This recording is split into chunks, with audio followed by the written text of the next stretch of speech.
चुप कयो त मां तव्हांखे अॼु नओं चैप्टर जेको आहे त पढ़ाए ॾेखारियां, उन्ही खे पूरो करे ॾेखारियां।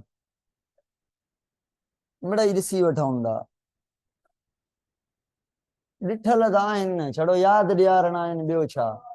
छा साइफिलिस यादि न अथव? ट्राइपनीमा पेलिडम बैक्टीरिया बीमारी कंदी आहे। वरी ॿी बीमारी हुई गोनोराई, यादि अथव? गोनोराई बैक्टीरिया जो नालो आहे।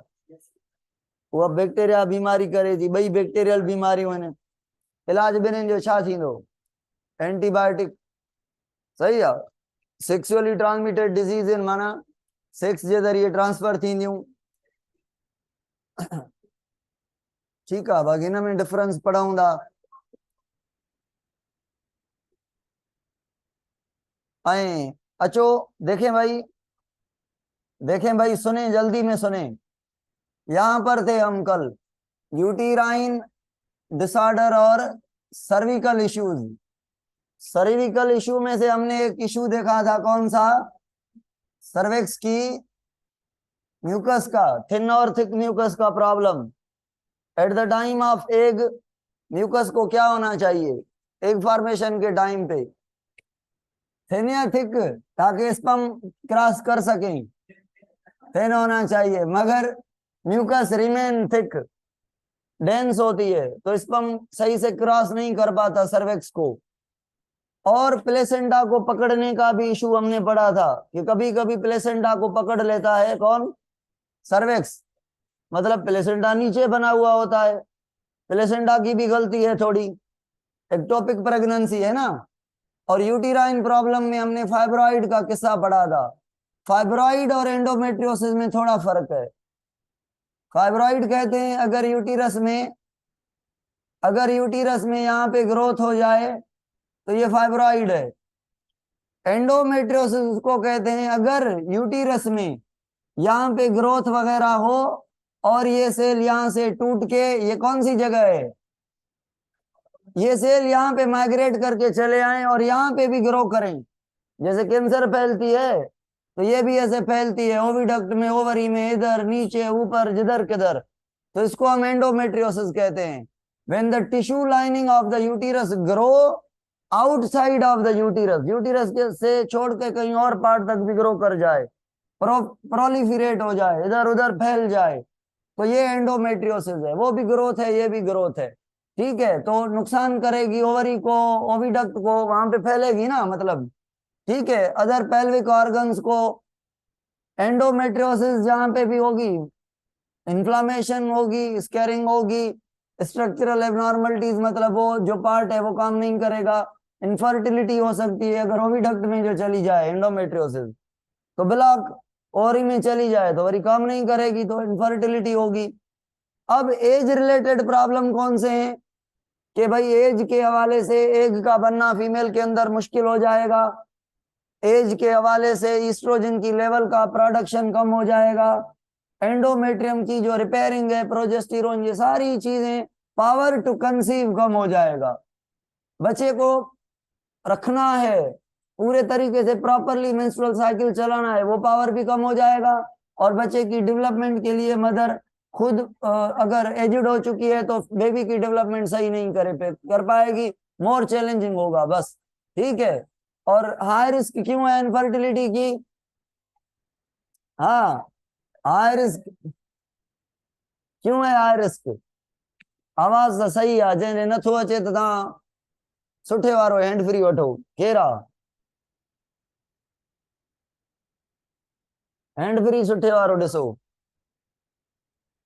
चलो भाई, ये प्रॉब्लम ये पढ़ा था हमने, इनविट्रो फर्टिलाइजेशन के फीमेल बॉडी से क्या निकालना है?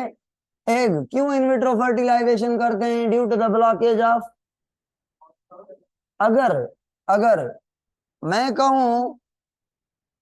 कहूं यूटीरस में यहाँ पे प्रॉब्लम हो फाइब्रॉइड, या प्रॉब्लम हो एंडोमेट्रियोसिस, तो बताएं ये किस्सा अप्लाई होगा? यहाँ पे नहीं होगा। पता है क्यों? क्योंकि यार देखे ना, ये तब कर रहे हैं जब हमें प्रोडक्ट मसला आ रहा है कहाँ पे, या ओवरी इमेच्योर एग प्रोड्यूस कर रही है, या ओविडक्ट पास नहीं कर रहा, ब्लॉक हो गया है, या सर्वेक्स का मसला है, सर्वेक्स का मसला है, तब ये करेंगे। क्यों? क्योंकि ये खराब होंगे, यूटिरस तो सही है ना। तो ओविडक्ट, ओवरी और सर्वेक्स का काम क्या है? इसका स्पर्म को ट्रांसफर करना, इसका एग और स्पर्म को दोनों को ट्रांसफर करना, स्पर्म को एग तक और फर्टिलाइज एग को यूटिरस तक लेके आना, और इसका काम क्या है? एग प्रोड्यूस करना। अगर ये नहीं कर रहे तो हम एग बाहर ले रहे हैं, स्पर्म भी बाहर ले रहे हैं, फर्टिलाइजेशन बाहर करवा रहे हैं, तो इन सारे के काम स्किप हो गए। बाकी बचा बच्चे का बनना, बनेगा कहाँ पे? तो बच्चा बाहर जाइगोट बना के, ब्लास्टुला बना के, ये देखें इंसर्ट कर रहे हैं जाइगोट को इनसाइड द फीमेल बॉडी, ये ब्लास्टुला है, ये इंसर्ट कर रहे हैं, यहाँ पे बच्चा डेवलप होगा। अगर प्रॉब्लम ही यहाँ पे है यूटिरस में, तो ये तरीका कैसे वैलिड है? तो वैलिड ही नहीं है ना। ठीक है, तो यूटिराइन प्रॉब्लम ना हो, बाकी जो प्रॉब्लम है उनमें ये वैलिड है। ठीक हो गया। और हमने पढ़ा था कि ये एग लेंगे या फॉलिकल लेंगे बाहर। फॉलिकल क्यों लेंगे? ताकि एग डैमेज ना हो। और फॉलिकल कौन सी लेंगे? Mature, immature. मेच्योर करवानी पड़ेगी तो फीमेल को हार्मोन देंगे आर्टिफिशियली, एफएसएच। दिन काउंट करेंगे, भाई इतने दिन हुए हैं एफएसएच दिए हुए, अब एग मेच्योर हो चुके होंगे, मतलब फॉलिकल बड़ी हो चुकी होंगी, तो इंजेक्शन लगा के बाहर से इंजेक्शन जाएगी, सीधी इंजेक्शन जाएगी इनटू द ओवरी। ओवरी से वो सक करेंगे, तो ओवरी से ये फ्लूइड सक हो जाएगा, यहाँ पे ये आ गया एग। ठीक है, वैक्यूम पंप कह रहा है, वैक्यूम मतलब सक करेगा। ठीक है, तो ये वैक्यूम पंप के जरिए ओवरी से फॉलिकल निकालते हैं, और उन फॉलिकल को मेल से स्पर्म लेकर फर्टिलाइज करवाते हैं। टेस्ट ट्यूब के अंदर ये एग था, ये स्पर्म फर्टिलाइज हो गए। फर्टिलाइजेशन करवाने के बाद, एग और स्पर्म फर्टिलाइज करने के बाद, ये जाइगोट जो है, ये फर्टिलाइज एग ये ग्रो कर रहा है, ये ग्रो कर रहा है मोरुला ब्लास्टुला एज में आके, इसको हमने इम्प्लांट कर दिया फीमेल बॉडी के अंदर। ठीक है, मिसकैरेज का मतलब है जो नेचुरल बर्थ है कितने दिन बाद होती है? 40 वीक या 280 डेज। अगर 280 डेज से पहले, 9 मंथ से पहले, 9 मंथ या 40 वीक या 280 डेज से पहले अगर डिलीवरी हो रही है, मतलब प्रीमेच्योर बर्थ हो रही है, उसे हम कहते हैं miscarriage. Miscarriage is a loss of pregnancy before the 24 week. अच्छा सुने अर्ली। अब इसने और डिटेल बताई है, और डिटेल। अब इसने प्रीमेच्योर बर्थ और मिसकैरेज में भी डिफरेंस बताया है इस डेफिनेशन से। अदा गौर समझो, एक होती है कौन सी बर्थ? प्रीमेच्योर, दूसरी होती है मिसकैरेज, तीसरा होता है एबॉर्शन। ये तीनों में डिफरेंस पढ़ना है। मैं 2 पढ़ा रहा था, मगर इसने टेक्निकल डेफिनेशन लिखी है, गौर से सुने। एबॉर्शन का मतलब है अगर मदर और फादर में से जो बच्चा पैदा होने जा रहा है उसको कोई जेनेटिक डिजीज है, बच्चा पैदा होगा तो मर जाएगा। अगर ऐसी प्रेगनेंसी हुई है, टेस्ट करवाई है बच्चे की, कि बच्चा जो बन रहा है पेट के अंदर वो मर जाएगा, वो एबनॉर्मल बनेगा। या अगर बच्चा जो है बनेगा, माँ को रिस्क मिलेगी, माँ को बीमारी है, प्रेग्नेंट नहीं हो सकती, अगर हो गई है तो ये बच्चा जो है वो भी नुकसान खाएगा, माँ को भी नुकसान होगा। अगर जानबूझ के इस बच्चे को निकलवाया जाए फीमेल बॉडी से, तो इसे कहेंगे अबॉर्शन। तो अबॉर्शन जो है इंटेंडेड है, अपनी मर्जी से बर्थ करवाना टाइम से पहले। कोई रीजन हो सकते हैं, औलाद नहीं चाहते, या बीमार है, या मदर पे नुकसान दे रही है, तो बच्चे को निकलवा लेते हैं, प्रेगनेंसी को खत्म करवाते हैं। ये भी प्रेगनेंसी का खत्म करना है। मिसकैरेज भी प्रेगनेंसी का खत्म करना है, मगर नेचुरली, हम जानबूझ के नहीं करवा रहे। और मिसकैरेज 20 वीक से पहले, और अगर 20 वीक के बाद बर्थ हो रही है तो उसे हम प्रीमेच्योर बर्थ कहेंगे। तो प्रीमेच्योर और मिसकैरेज में थोड़ा थोड़ा डिफरेंस है टाइम का। ठीक है, अब pregnancy loss occur when the fetus stop developing, pregnant tissue will eventually leave the body. अब कैसे डेवलपमेंट स्टॉप होगी? बहुत सारे और भी रीजन, प्लेसेंटा का रीजन नहीं हो सकता, प्लेसेंटा का प्रोजेस्टेरोन का मसला हो सकता है, अगर प्रोजेस्टेरोन प्रोड्यूस ना हो तो कनेक्शन वीक, सर्वेक्स का मसला हो सकता है। ये भी मसला हो सकता है कि जो यूटीरस है उसके यहाँ पे बच्चे का प्लेसेंटा बना हुआ है, तो प्लेसेंटा के थोड़े धागे सर्वेक्स में आ रहे हैं, और ये बच्चे का माथा है, ये उसका है, ये उसकी ट्रंक है, ये टांगे हैं, माथा भी नीचे है। अगर नीचे होने की वजह से पहले स्टिमुलेट कर रहा है सर्वेक्स को, तो भी मिसकैरेज हो सकती है या प्रीमेच्योर बर्थ हो सकती है, डिपेंड अपॉन द टाइम कितना हुआ है, 20 वीक से पहले या बाद।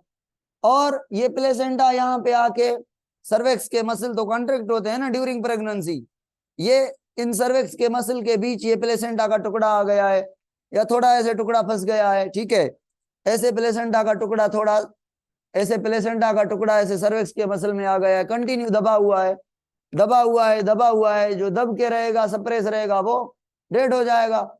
डेड हो जाएगा तो जो पक्का था, स्ट्रांगनेस थी, मजबूती थी, ये खत्म हो जाएगा, ये डिसॉल्व हो जाएगा, प्लेसेंटा टूट जाएगा, ब्लीडिंग होगी, बच्चे की बर्थ से पहले बर्थ हो जाएगी, जिसको हम मिसकैरेज कहेंगे, ये बताएगा। ठीक है, ये यहाँ पे ये चीजें इसने बताई हैं, कैमरेज वगैरह ये कैसे होगी, क्यों, ये वो वगैरह वगैरह। ठीक है, तो भाई मिसकैरेज वर्सेस एबॉर्शन का डिफरेंस क्लियर है? मिसकैरेज और एबॉर्शन में क्या डिफरेंस है?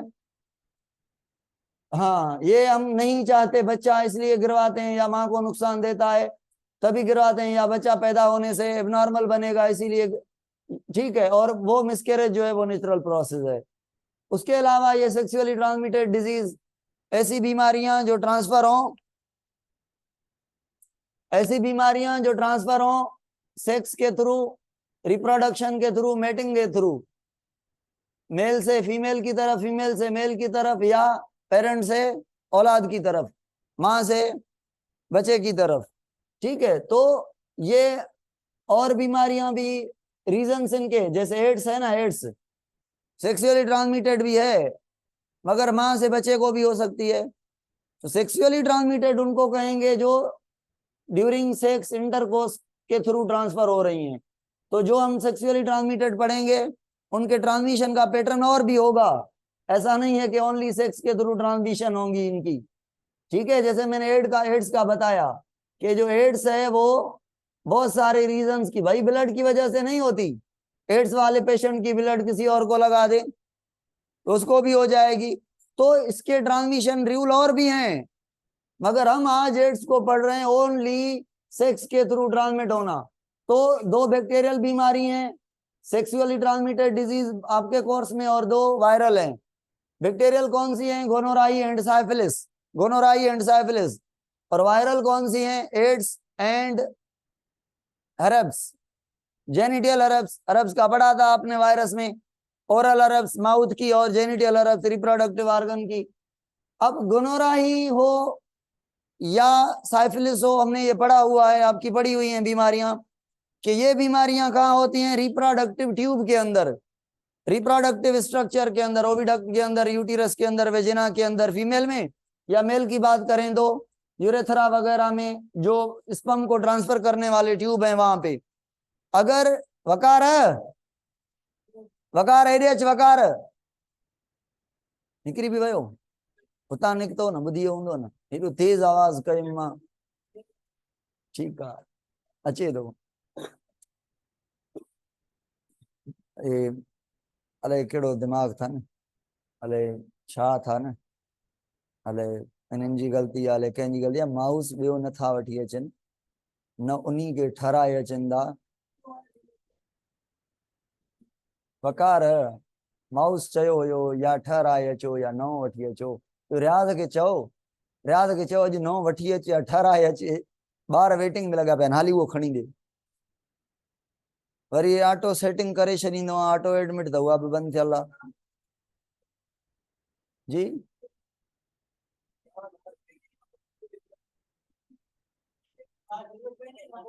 वकार रियाज़ खे चओ त वठी अचे, वकार रियाज़ खे चओ जी यादि करे वठी अचे, नुक़सान थिए थो, हे ॿार वीचारा वेटिंग में वेठा आहिनि, 5 बीमारियूं पढ़ायूं आहिनि मां।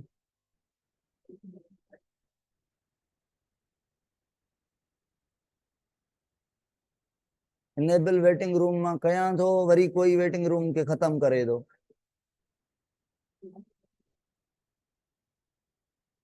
अदा बुधो, ओ छोकराओ बुधो।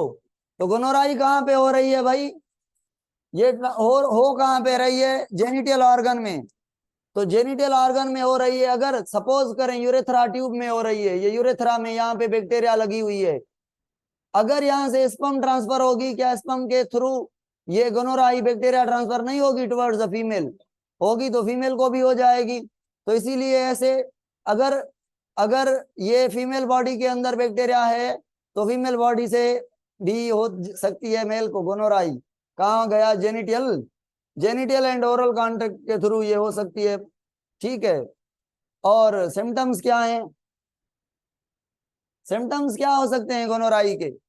भाई देखें, ट्यूब्स के अंदर है तो पहले तो सोर वगैरह, यूरिन करने में बर्निंग सेंसेशन, जब यूरिन पास होगा तो वहां पे इन्फेक्शन होगा, लेयर्स कटी हुई होंगी, बैक्टीरिया खा चुका होगा तो पेन होगा।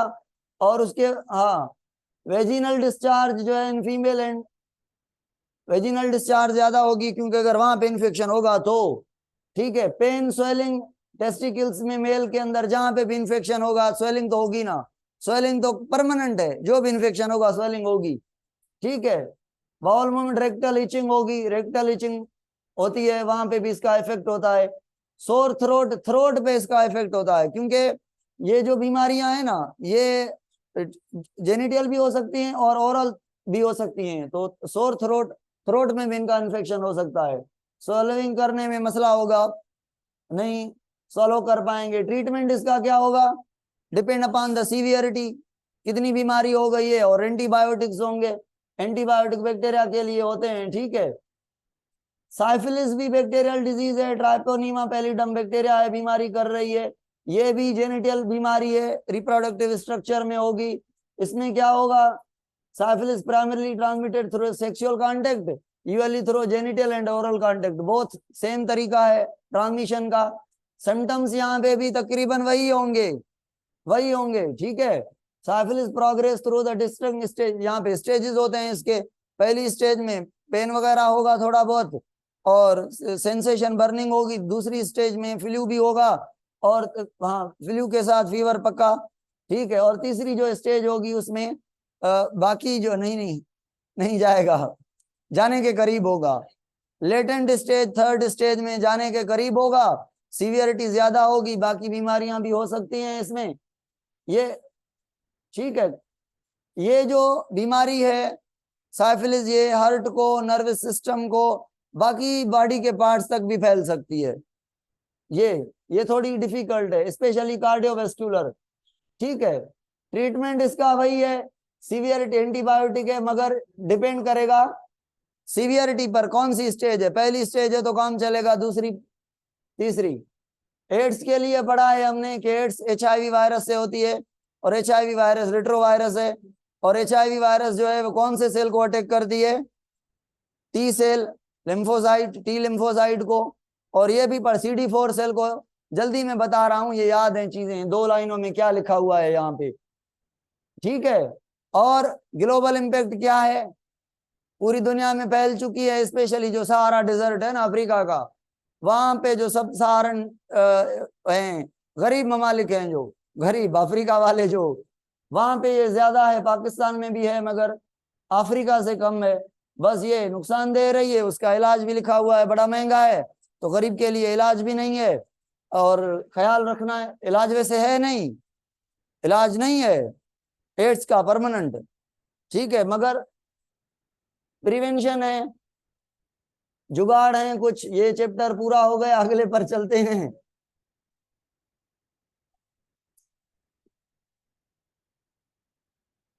हाँ भाई देखें, ये जो चैप्टर है ना, ये वाला बुधो,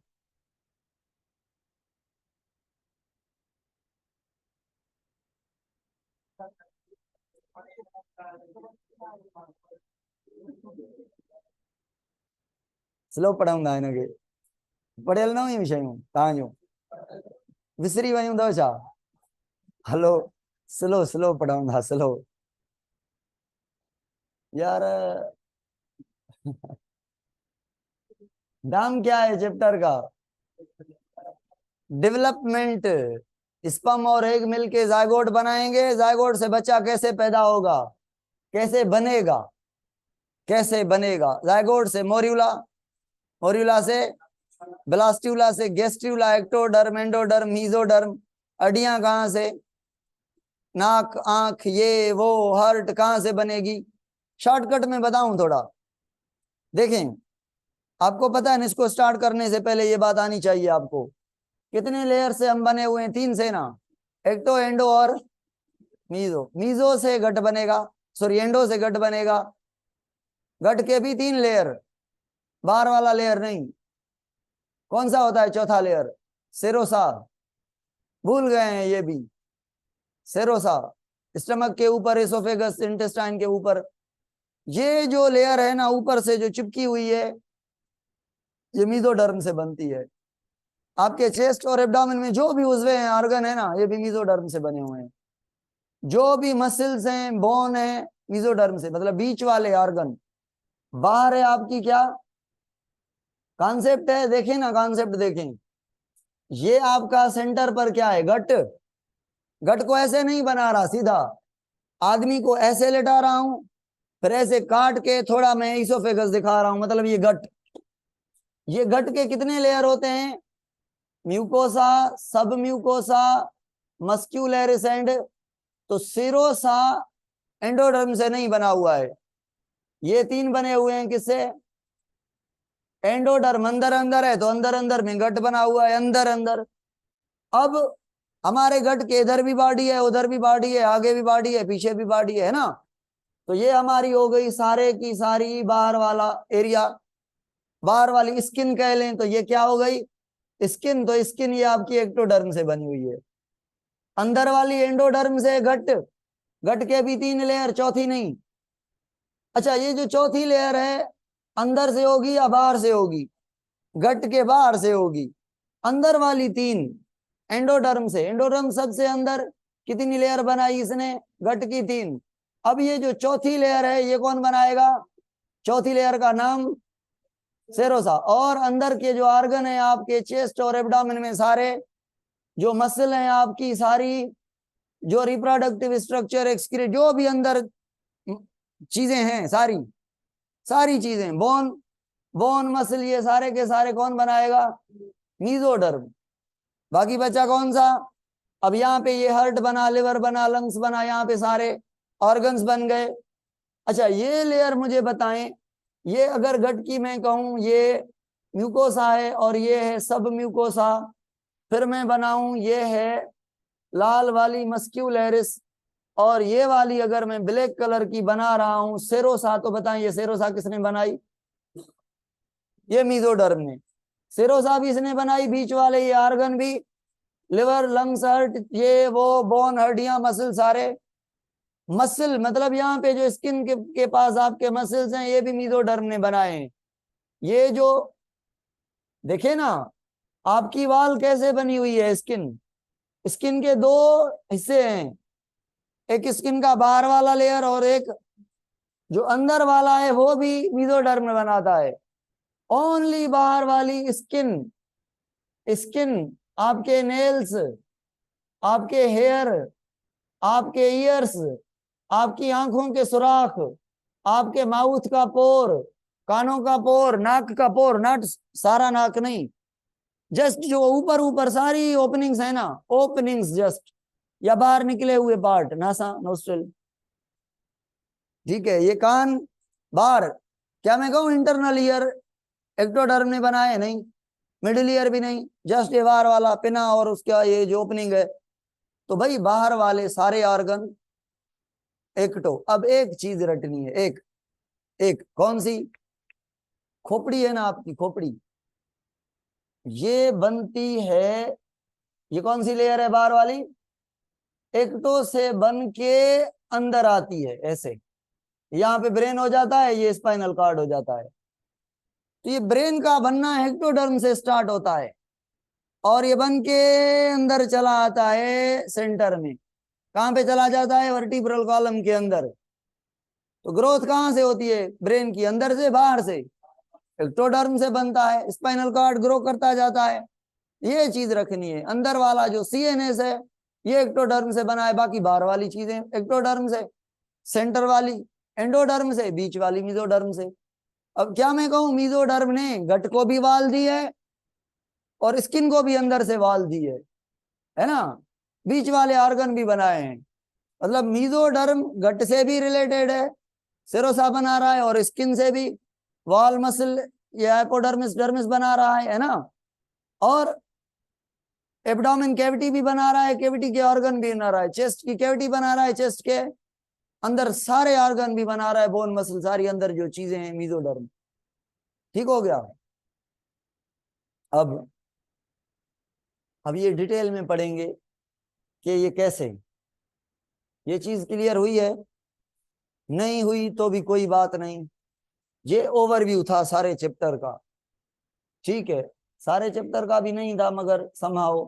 तो भाई हम एम्ब्रियो की डेवलपमेंट पढ़ेंगे, कंट्रोल पढ़ेंगे डेवलपमेंट पे, कि भाई न्यूक्लियस का है या साइटोप्लाज्म का है, और न्यूक्लियस के जीन का रोल है या साइटोप्लाज्म के केमिकल्स का रोल है जीन को स्विच ऑन करने में, याद है ना? तो दोनों का रोल पढ़ेंगे हम। ठीक है, एक्सपेरिमेंट प्रेगनेंसी को फिर से पढ़ेंगे, डिसऑर्डर पढ़ेंगे एम्ब्रियोनिक डेवलपमेंट के दौरान कौन कौन से आ सकते हैं, और आदमी बूढ़ा कैसे होता है, बूढ़ा कैसे होता है? जीन का पावर खत्म हो जाता है, जीन वो चीजें बॉडी में बार बार नहीं बना पाते, आहिस्ता आहिस्ता पोटेंशियल खत्म होता जाता है और आदमी बूढ़ा। मसल की भी डेथ होती है, न्यूरॉन की भी डेथ होती है, अकल की भी डेथ होती है, हर चीज की डेथ होती है। एजिंग को हम पढ़ेंगे, कैसे एजिंग होती है।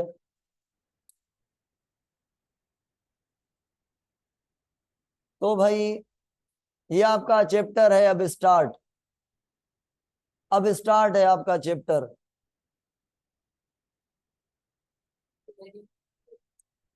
चार डी ट्रेनिंग कयूं, न थोड़ो वॾो आहे, 4 ॾींहं वॾो आहे, ॾाढो वॾो आहे, छॾियो ॾिसोसीं न। चलो भाई, लेक्चर ॿुधी आया हो ग्रोथ एंड डेवलपमेंट जो मुहारो पयो आहे न हिकिड़ो शायद?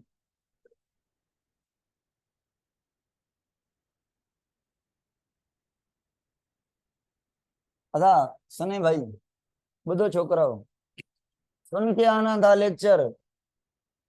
चलो अगर नहीं सुना तो कल के लिए जरूरी सुन के आना।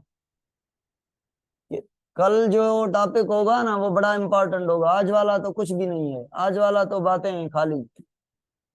भाई देखें, पहले मुझे बताएं, फिर मैं फर्स्ट ईयर की चीज पढ़ा रहा हूं, ग्रोथ और डेवलपमेंट में फर्क क्या है। सुने, अगर एक सेल से दो, दो से चार, चार से आठ, ऐसे साइज बढ़ती जा रही है किसी चीज की, क्या बढ़ती जा रही है? साइज, वॉल्यूम, लेंथ, विड्थ, ठीक है, वेट, ये बढ़ता जा रहा है, तो इसे हम क्या कहेंगे? अगर ग्रोथ के दौरान साइज तो बढ़ रही है, कोई न्यू स्ट्रक्चर बन रही है, न्यू चीज बन रही है जो पहले नहीं थी, उसे कहेंगे ये डेवलप हुई। जाहिर डेवलपमेंट भी ग्रोथ से होगी, ग्रोथ नहीं होगी तो डेवलपमेंट होगी? बॉडी में जाइगोट था या कोई और सेल भी थे पहला पहला, तो न्यूरॉन डेवलप हुआ, है ना, मसल, स्किन, हड्डियां, लिवर, लंग्स, ऑर्गन पहले बनेंगे या पहले ग्रो करेंगे? पहले बनेंगे, मतलब डेवलप होगी पहले। हार्ट पहले इतनी बनेगी, टांगे आपकी 1 मीटर की हैं, जब पैदा हुए थे तो इतनी थी, मतलब जो जब बनी थी, स्टार्ट हुई थी तो इतनी थी, पैदा होते हुए इतनी टांगे थी। तो इतनी टांगे बनती हैं, पहले जो बच्चा बनता है ना, इतना बनता है, 10 से 12 सेंटीमीटर का, 10 से 12 सेंटीमीटर का बच्चा बनता है पहले। उसमें सबसे पहले हार्ट बनती है, हार्ट ग्रो करती है, बनती है मतलब डेवलप होती है। भाई पहले हार्ट क्यों, पहले हार्ट क्यों डेवलप होती है? क्योंकि पहले बच्चा छोटा है, अब इसकी टांगें बड़ी होंगी, बाजू बड़े होंगे, ट्रंक पेट ये वो सारी चीजें बड़ी होगी, है ना। पैदा होने होने तक 1.5 से 2 किलो का हो जाएगा बच्चा। ज्यादा होता है, ज्यादा होता है, 2.5 टू 3.5 ऐसा वेट होता है। चलो चलो चलो, तो साइज भी बच्चे की बड़ी हो जाती है। तो पहले बच्चे के सारे आर्गन छोटे छोटे छोटे बनते हैं, इसको कहेंगे डेवलप हुए। फिर फिर उनकी साइज बढ़ती है। जब ऑर्गन्स की साइज बढ़ती है तो हम क्या कहते हैं, ये अभी आप क्या कर रहे हैं, डेवलप कर रहे हैं, ग्रो कर रहे हैं।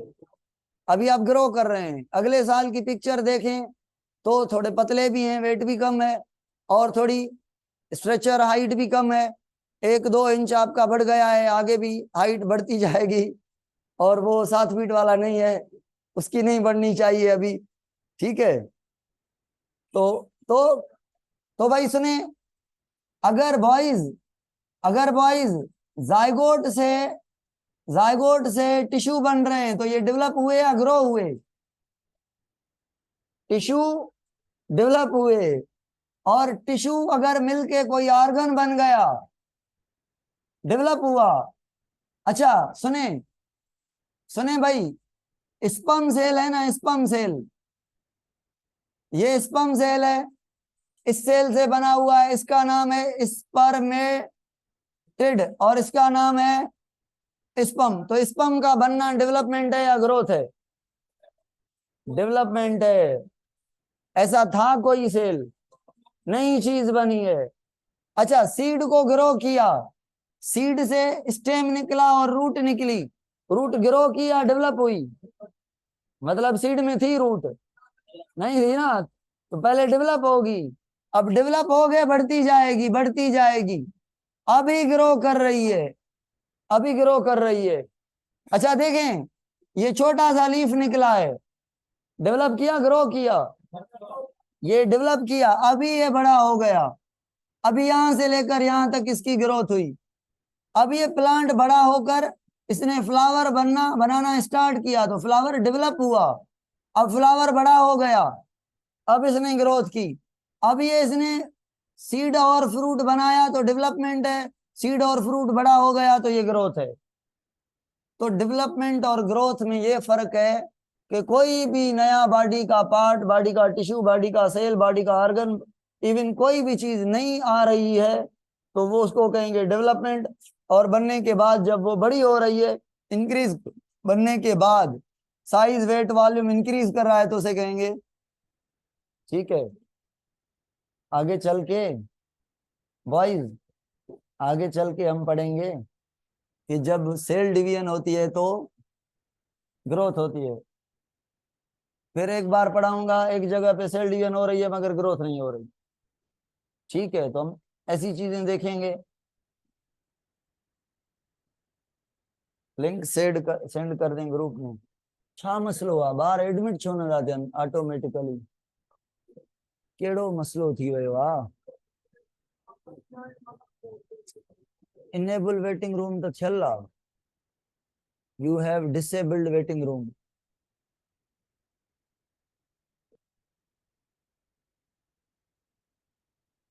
चलो भाई, ये हो गया ग्रोथ और डेवलपमेंट में फर्क। फर्टिलाइजेशन कहाँ पे होती है?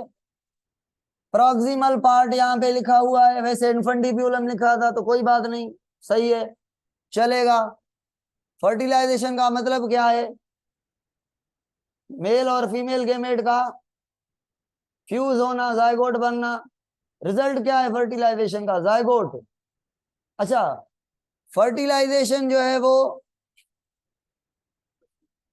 फेलोपिन ट्यूब में होती है, ये स्पर्म एग को फर्टिलाइज कर रहा है, ठीक है।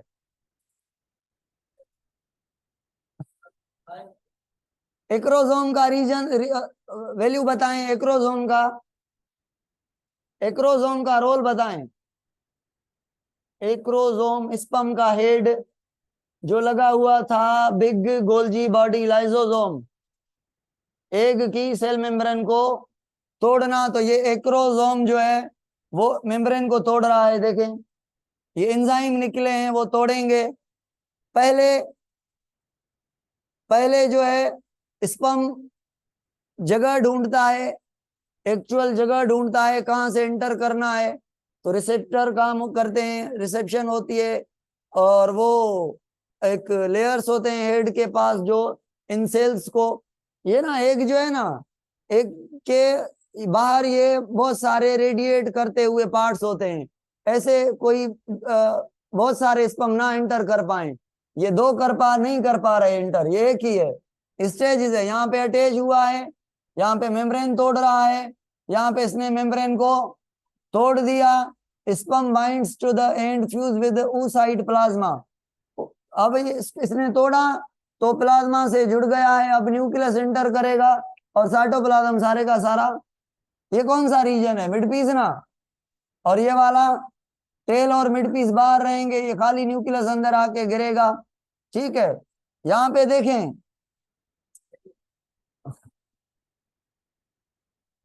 ये चीज देख रहे हैं आप, ये चीज देख रहे हैं, यहाँ पे इसको ऊपर से मेम्ब्रेन है, यहाँ पे मेम्ब्रेन हट गई है तो वो एंजाइम निकले हैं एक्रोसोम, ये एंजाइम निकले हैं अंदर से, और यहाँ पे मेम्ब्रेन नहीं है, यहाँ पे मेम्ब्रेन बची है। ठीक है, ये इधर से आगे नहीं है, मतलब न्यूक्लियस अंदर जा रहा है।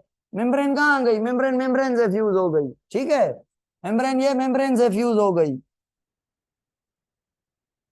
मेम्ब्रेन मेम्ब्रेन से फ्यूज हो गई। अभी देख रहे हैं ये खाली न्यूक्लियस अंदर जा रहा है, तो ये न्यूक्लियस आके, ये स्पर्म का न्यूक्लियस प्रो न्यूक्लियस आके फर्टिलाइज करेगा किसके साथ, एग के साथ। अंदर जाके एग के न्यूक्लियस के साथ ये दो न्यूक्लियस मिल जाएंगे और ये बन जाएगा 2n, और ये सारे का सारा सेल बन जाएगा जायगोट। ये तो दोनों न्यूक्लियस है ना। ठीक है, ये साइटोप्लाज्म कितना बड़ा है, साइटोप्लाज्म देखें इतना बड़ा है। और साइटोप्लाज्म क्यों बड़ा है, कल मैंने पढ़ाया था। ठीक है ना, अब फर्टिलाइजेशन हो गई। अब सुने, अब सुने अदाने निकाल के गौर संपत्ति जो देखें भाई, स्टेजेस सुने, पढ़ानी तो नहीं चाहिए, आपको आती हैं, पहले ही बताई आपने। देखें कि भाई पहला स्टेप है क्या बनना, स्पर्म, और क्या मैं कहूं इसको, गेमेटोजेनेसिस। डेवलपमेंट के लिए पहले गेमेटोजेनेसिस, तो जी लिख रहा हूं, मतलब गेमेटोजेनेसिस, स्पर्म बनना इज कॉल्ड स्पर्मेटोजेनेसिस, एग बनना इज कॉल्ड। और ये कहाँ होगा, ये कहाँ होगा आपको पता है, कब होगा कैसे होगा पता है, एक कितने बनेंगे पता है, क्यों एक बनेगा पता है, साइटोप्लाज्म बड़ा बनेगा, बिल्कुल ओके है ये चीजें। गेमेटोजेनेसिस के बाद इन दोनों गेमेट्स का आपस में क्या होगा, फ्यूजन होगा, और ये स्पर्म और ये एग का आपस में फ्यूज होकर ये बन जाएगा जायगोट। तो दूसरा स्टेप है कौन सा, फर्टिलाइजेशन के बाद the most important part is cleavage. Cleavage को समझना है, क्लीवेज क्या है सुने भाई। भाई देखें कितनी लेयर्स हैं जिसमें से हम बन रहे हैं, बाहर वाली को एक टो, और अंदर वाली को, बीच वाली को, बिल्कुल अंदर वाली को। सुने, यहाँ पे आर्गन नहीं बने, liver lungs heart kidney skin ये वो कुछ नहीं बने, ये सेल्स हैं खाली। ये सेल 3 लेयर्स में डिवाइड हो गए हैं। अब इनका काम और इनका काम और इनका काम अलग अलग अलग, मुख्तलिफ मुख्तलिफ मुख्तलिफ आर्गन बनाना है। ठीक है, कैसे भाई, क्यों भाई, जायगोट से बने हुए हैं ना, जायगोट से बने हुए हैं ना, ये 1 लाख 2 लाख 3 लाख 1 करोड़ सेल हैं, भले 3 लेयर्स में डिवाइडेड हैं। तो डिवाइडेड है मतलब एक दूसरे से अलग अलग है, बने तो जायगोट से, एक जैसे होने चाहिए ना, क्यों नहीं है एक जैसे, चलो एक जैसे नहीं है, स्ट्रक्चर तो एक जैसी बनाए ना, कोई हर्ट बना रहा है, कोई स्किन बना रहा है, ये क्या बनाएगी एक्टोडर्म बाहर वाले से, और ये गट के 3 लेयर, और ये बीच वाले से केविटी वगैरह, ये वो सारी चीजें।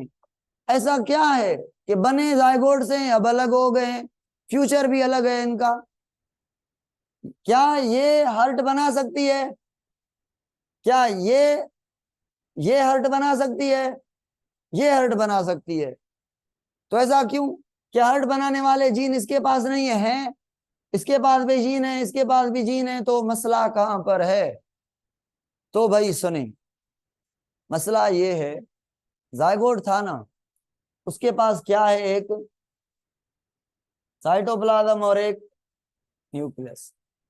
अब जायगोट से जितने भी सेल हमारे बॉडी में हैं, सपोज करें हमारी बॉडी में कितने हैं? 60 ट्रिलियन। सब के अंदर न्यूक्लियस एक जैसा, ठीक है? न्यूक्लियस सब के सब सेल्स के अंदर, साइटोप्लाज्म डिफरेंट। यहां पे मसला है। तो साइटोप्लाज्म कैसे डिफरेंट हुआ? तो हम पढ़ेंगे कि एग के साइटोप्लाज्म, ये क्या है? जायगोट ना। और ये क्या है? एग के साइटोप्लाज्म के अंदर एक केमिकल होता है जिसको कहते हैं ग्रे क्रेसेंट। क्या कहते हैं? ग्रे क्रेसेंट एक कॉम्बिनेशन होता है डिफरेंट केमिकल्स की, और कुछ नहीं है। ये केमिकल इकट्ठे हुए केमिकल हैं, कैसे? टूटे हुए चांद की तरह। आजले आज जो पहली पहली तारीखों में चांद निकलता है, उस चांद की तरह। इसीलिए इसको सिक्किल शेप या क्रेसेंट शेप कहते हैं। ये जो शेप है इसे क्रेसेंट शेप कहते हैं। तो ऐसे इन केमिकल्स की शेप है क्या? ये grey crescent combination of chemicals present कहां पे हैं? एग के।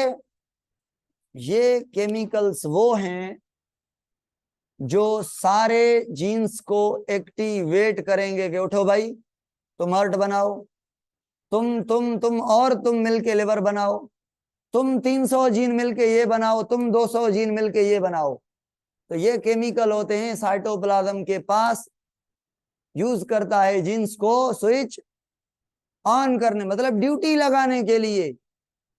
अब ये जो केमिकल्स है ना, ये एक सेल में जाएंगे 50%, तो दूसरे सेल में भी। चलो अगर ये जायगोट डिवाइड करे, इस जायगोट में से कितने सेल बनेंगे? सपोज करें 2, एक ये बना एक ये बना। न्यूक्लियस जो आएगा ना, दोनों में सेम 40 क्रोमोसोम थे, 40-40। तो न्यूक्लियस क्या हुआ? डिवीजन करने से पहले डबल, ठीक है? मगर साइटोप्लाज्म डबल नहीं होगा।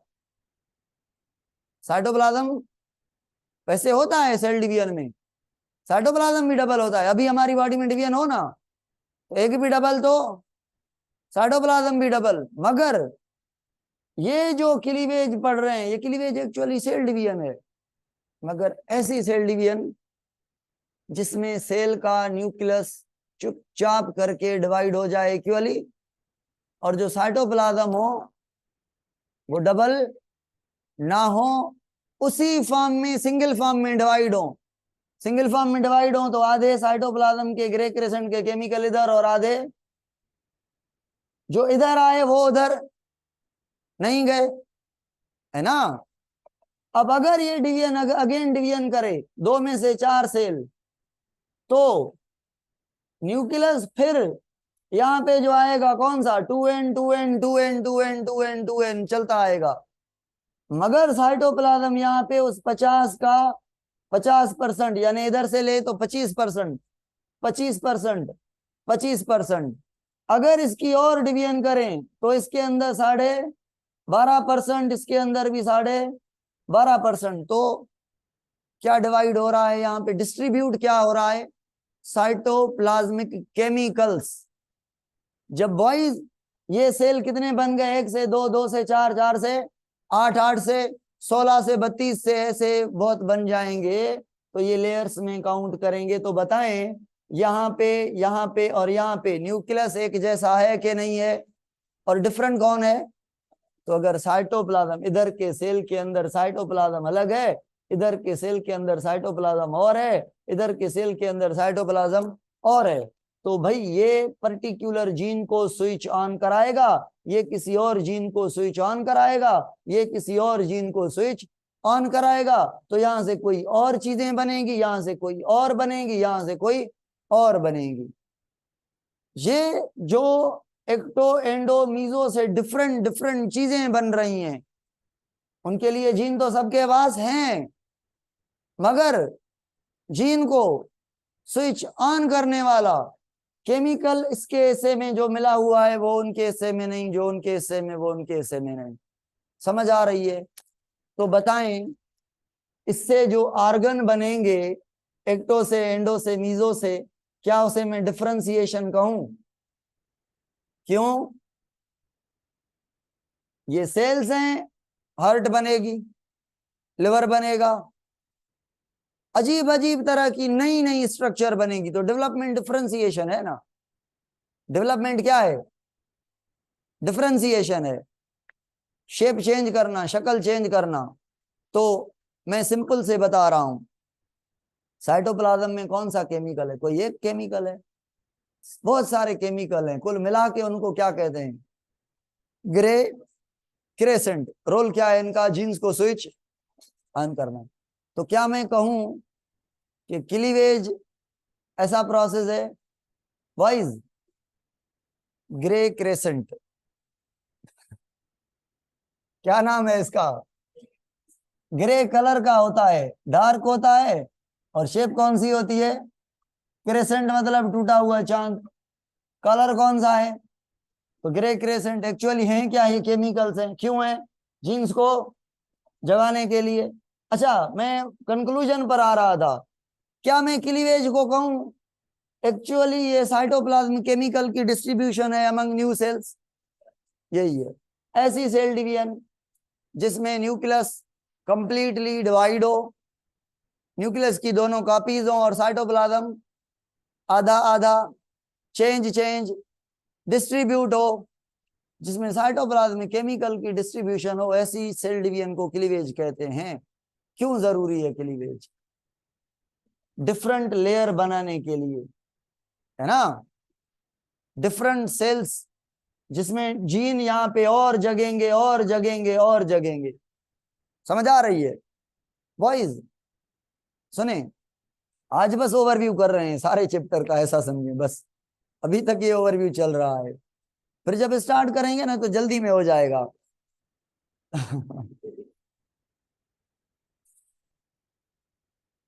अरे छा चवा पे हुआ। हाँ, मैं ये कह रहा था आगे पढ़ेंगे। ओ छोकरा, आगे हम पढ़ेंगे, अगर एक्टोडर्म के सेल को निकाल दें या एंडोडर्म के सेल को निकाल दें, एक सपोज करें यहां से क्या बनती है?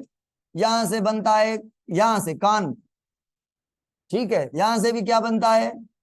कान, ये वाला और ये वाला, इसकी दो जगह हैं। बाकी यहां से स्किन बनती है, यहां से जो है कोई और चीज एनल ओपनिंग बनती है, यहां से कोई माउथ बनता है, सपोज करें, ठीक है। तो एक्टोडर्म में भी रीजन्स होंगे ना, कौन सा क्या बना रहा है, कौन सा क्या बना रहा है, कौन सा क्या बना रहा है। बॉयज, अगर मैं ये पार्ट कट करके उठा लूं तो वो स्ट्रक्चर बनेगी जो बननी थी। तो हम पढ़ेंगे ये चीजें कि कैसे पता चला कि यहां से हार्ट बनी, यहां से लिवर बना, यहां से ये बना, यहां से वो, सेल निकालेंगे, पता चलेगा कि फलां चीज नहीं बनी। इट मींस इस पार्ट का काम ये है। तो ऐसे पता चला है कि एक्टोडर्म क्या क्या क्या क्या कहां कहां से बनाता है, और एंडोडर्म क्या क्या और कहां कहां से बनाता है, ठीक है। ये भी टॉपिक है एम्ब्रियोनिक इंडक्शन के नाम से। चलो, हाँ, कितने टॉपिक हो गए, कितने स्टेप हो गए?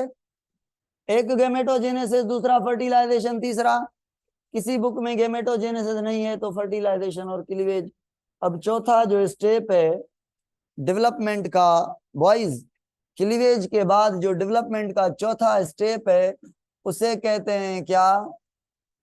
मोर्यूला। पता है मोर्यूला क्या है? मोर्यूला मतलब 8 से 16 जो सेल्स हैं ना, जाइगोट से बने, क्लीवेज से जो बने हैं, उसको मोर्यूला कह रहे हैं। मोर्यूला ये 1 2 3 4 5 6 7 8 9 10 11 12 15 16, ये 16 जो सेल्स है ना, मास ऑफ सेल, किससे बने हैं? ये एक एक जाइगोट से ये जो 8 से लेकर 16 सेल्स हैं, इसको मोरुला, मोरुला जो नाम है ना, मोरुला क्यों दिया है इसको? वो फ्रूट है ना, शाहतूत, क्या कहते हैं उर्दू में? मलबेरी, इंग्लिश में, उर्दू में पता नहीं क्या कहते हैं उसको, तूत ही कहते होंगे। ठीक है, चलो जो भी, उसका जो सरफेस ऐसे ऐसे है ना, रफ, तो ये ऐसे रफ होता है उसकी तरह, इसीलिए इसको मोरुला कहा गया है। ठीक है, तो मोरुला ग्रीक वर्ड है जिसकी मीनिंग है रफ सरफेस वाला या शाहतूत फ्रूट की तरह। ठीक है, तो क्लीवेज के टाइप में पढ़ाऊंगा, वेट, क्लीवेज के टाइप को पढ़ेंगे। अब मोरुला अगर आगे डिवाइड करेगा तो ये मोरुला 2 लेयर में, इसके सेल्स 2 लेयर में कन्वर्ट हो जाएंगे। कितने लेयर्स में? 2 लेयर्स में कन्वर्ट हो जाएंगे। और ये जो 2 लेयर होंगी, इन 2 लेयर को नाम देंगे हम, एक लेयर को एपिब्लास्ट, बाहर वाली को, और अंदर वाली को हाइपोब्लास्ट, और इस लेवल को, 5वीं लेवल को हम कहेंगे ये बन गई ब्लास्ट्यूला। तो ये जो मास है, बच्चा कैसे बनता है? जाइगोट, जाइगोट से मास ऑफ सेल मोरुला, और मोरुला ब्लास्ट्यूला में बीच में कैविटी है, और मोरुला में, तो ये सॉलिड मास है, ये कैविटी वाला है, तो कैविटी को कहेंगे blastocoel, blastocoel, coelom cavity, blastula की कैविटी। बाकी 2 लेयर हैं, हाइपो और एपिब्लास्ट। हाइपोब्लास्ट का कोई बच्चा पैदा करने में काम नहीं होता, ये बाहर से स्टॉक बनता है। अब स्टॉक क्या है हम पढ़ेंगे, स्टॉक क्या है हम पढ़ेंगे।